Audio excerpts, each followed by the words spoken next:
Your Majesties, welcome back to the channel. Thank you so much for always returning. Thank you so much for your show of love. Thank you so much for all that you do for this community to keep growing. Hope you're well in all that you do and you're loving yourself and others like always, and you're living your life according to your own way, and you are being fulfilled in all that you do, because it is important. It is important, Your Majesties, that you are fulfilled in everything that you do. Today we are going to talk about the original languages that the Bible was written in. The original languages. These languages are around 5 thereabouts, which I'm going to show you soon. Alright, and all these languages anyway, if you had watched that video where we talk about the Idoma tribe, the Idoma people of Nigeria, being the descendants of Ehi, the sixth son of Benjamin, the last tribe of Israel. Alright, now if you watch that video, you discover that the language that is spoken by these people is a language that is not just similar, but the words are words that is perceived or understood to be the same thing that the Bantu understood that particular sentence to be. That's Eli lama sabachthani. The Bantu people, because we are all together, these languages are interwoven, because we are all the ones on the Congo Basin area. We are the Bantu. Alright, now these languages are similar, and the meaning derived from this Eli lama sabachthani is similar with the Idoma people. The Idoma people and the Bantu. I don't know if other places, you can just leave a comment there, but these languages are similar. Now, coming to tell us today that it means, my God, why have you forsaken me, is something that it's not it's not even in connection, because the Bible was originally written in African languages, Alkebulan languages. These are the languages that the Bible was originally written in. And I know some of you be like, Hebrew is Alkebulan language as well. Do your research, because we are the Hebrew Israelites. Do your research. I think it's high time we start kicking out some of these lies out of our brains, so that we can think well and focus well and connect more, understanding our histories more, because most of the times you ask yourself, you're even a bit confused. 5 languages the Bible was written in its original manuscripts were all African languages. They are Ge'ez, Egyptian, Amharic, Phoenician Hebrew, and Aramaic. All of those languages are African languages. Aramaic, when it's written, it's called Syriac. So if I use the name interchangeable between Aramaic and Syriac, I'm speaking of the same book. The Bible was translated 1,000 years after it was written from the Old Testament for the first time into the European language of Greek. The Greeks were the first whites to come in contact with the Africans in Egypt, Ethiopia, and Nubia. And at that time, they were still barbaric and they came to learn. We must understand that Egypt, Ethiopia, Nubia were the citadel of world learning during those days. So when the Greeks were first coming down, they were coming down as students to learn. What they were amazed at is when they saw the original manuscripts that were written, they wanted to have them translated so they could take them back to Europe. So what we tried to do is give you an understanding of the first 5 languages that the Bible was written in. The Greeks on stage B wrote a version called the Septuagint version in the year 285 BC. And it was translated from that time from Hebrew to Syriac to Greek. Okay? The next translation of the Bible was number C, was the Samaritan Pentateuch. The Hebrew to Samaritan was the Pentateuch. The Samaritan is also an African language. The next copy was the earliest translated from Hebrew to Syriac to Greek, and that was early copies, Codex Sinaiticus, AD 330. The last and final translation from a foreign language to a European tongue was into Latin.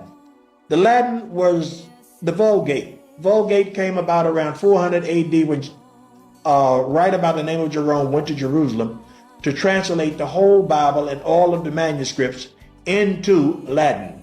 So Latin, the Bible became Latin 400 AD, 400 years after Christ.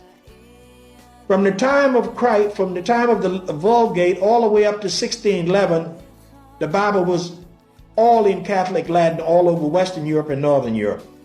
The English began to make a struggle against the Catholic lords of the church from the year 1380 to 1611 for a Protestant Bible. So in this brochure, what I have is number 1, Wycliffe Incomplete, from 1380 to 1525. The next attempt at an English Bible was a Coverdale, number 3, in 1535.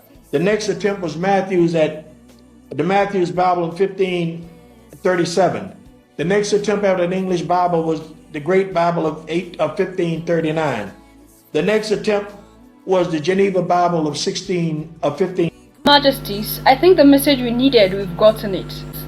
Egypt, Ethiopia, Nubia was the citadel of learning in those ancient times. Now these Greeks come to Alkebulan, they come to Egypt. This is how we started mixing with these people. You get the point. Originally these languages, all these languages mentioned are languages that are African. And some persons that feel like don't be calling Africa Alkebulan. I think I read through some comments where someone was like, Alkebulan is not African language. You can't call Africa Alkebulan because it's a mixture of some Arabic words of some other angle of human being. Your Majesties, Alkebulan is African language. Aramaic is African language. We are Alkebulan. Alkebulan is far, far older than the African you want yourself to be called. And the African was even given to you by some other person like that. Now you see the connection that these 5 languages are African languages.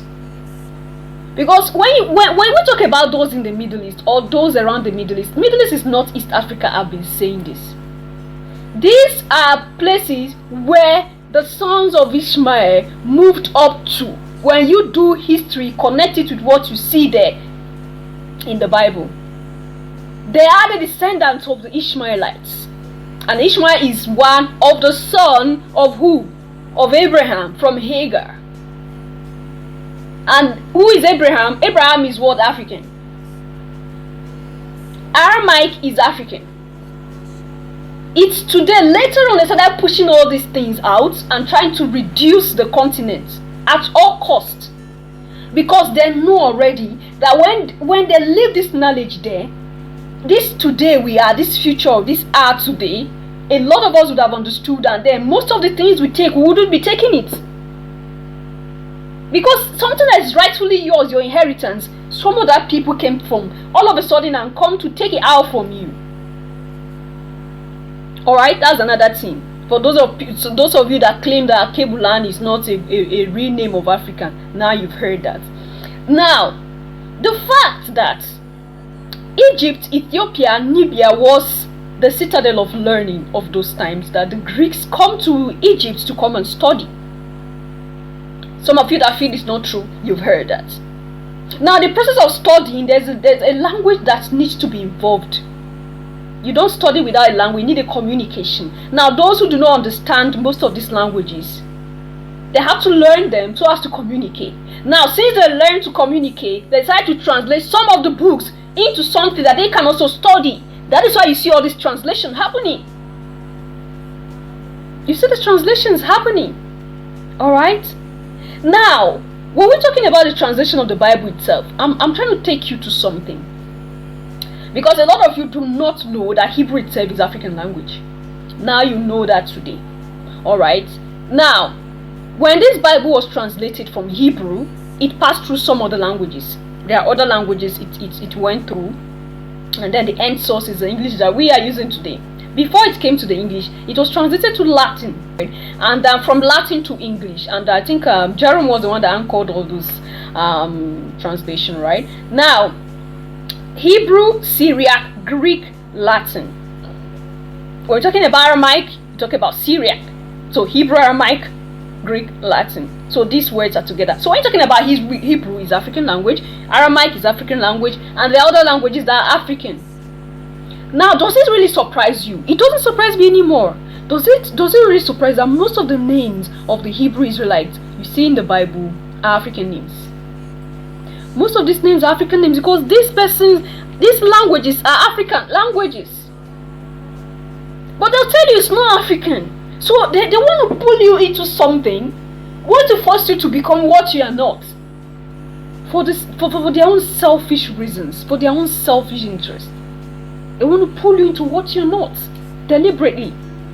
These scholars are aware of this thing. That's why I keep saying it, that their knowledges that they have, they read every day, they study every day, they know who we all are, they know who they are, they know who we are.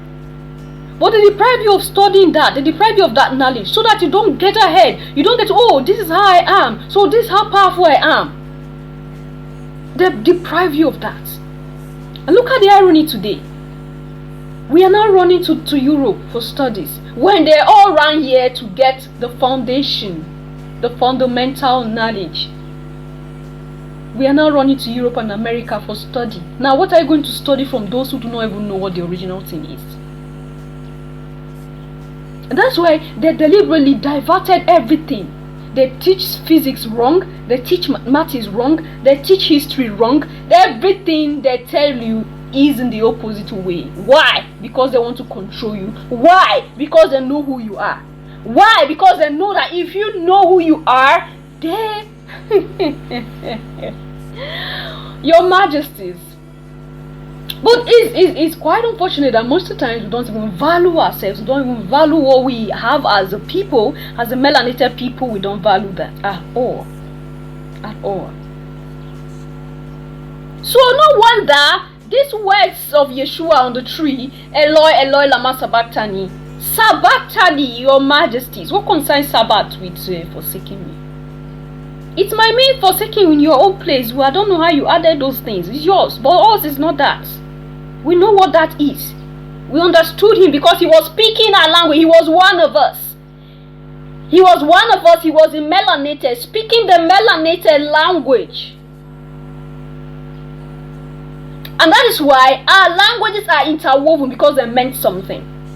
Yes, you might have some little difference because at the process of moving here and there, we pick some things, we add some things, and the rest of them. But we are one people. This thing is about bloodline. It's about bloodline. You just can't pull it away. It's like, I think I've said it before. I've said this before. What do you think, your majesties? Leave your comments and thoughts there at the section. Just imagine something that have been translated from a lot of language. There are other foreign languages here, aside from what the real African languages. The foreign languages here is Greek and Latin. Greek, Latin, English. These are foreign languages. So they cannot even tell you exactly what it means originally. So, and then you need someone to come and leave your comment and thought there at the section, and I'll see you in my next one. Until then, love yourself, love others, stay safe, stay positive, always. Bye for now.